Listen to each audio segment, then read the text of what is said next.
To pick 2022's most influential person, there's a lot of strong choices, like Jerome Powell, the guy who keeps raising interest rates to try to bring down inflation, King Charles III, who took the throne this year, or even T. Swift, who owned every single spot on the Billboard top list at the same time.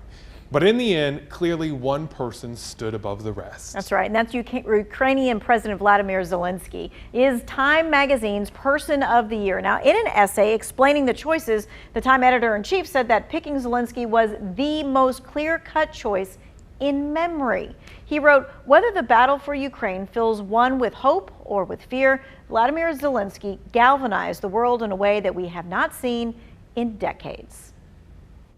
The news putting Ukraine back in the front of people's mind as Russian forces continue their attack. It was a frenzied attack on cities and towns across Ukraine, but Moscow's assault might have been far worse, were it not for Ukrainian missile defense forces shooting most of the missiles out of the sky. Yes, contact! But that's small comfort for those who've paid the ultimate price, including Olha Trosina's two neighbors. They were seeing off their son and daughter-in-law, she says. They went outside to wave goodbye and they were killed. Their house was also destroyed.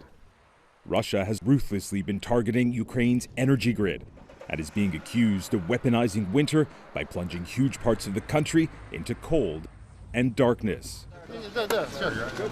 In Kherson, which was liberated from Russia just 3 weeks ago, volunteers now have little choice but to cook meals over open fires so that people have something hot to eat. 9 months of Russian occupation has obliterated any semblance of a normal life for people here.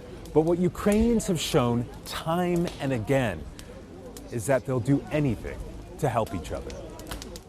These energy workers are giving one of the biggest helping hands by restoring power lines, despite the unexploded ordinances that litter huge areas. As Moscow continues to make life a misery across Ukraine, President Vladimir Putin made a rare public appearance, cruising in a Mercedes on the Crimean Bridge.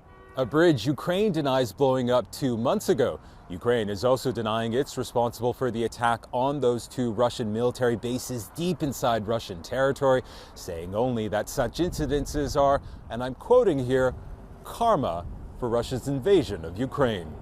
Imtiaz Taib, CBS News, Kyiv.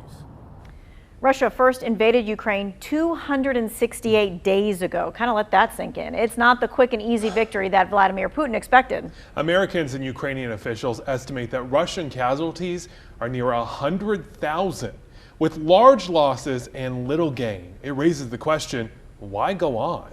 Yeah, this is what a North Carolina A&T professor of Russian history had to say about that. You know, Putin doesn't really have a choice. He has to win.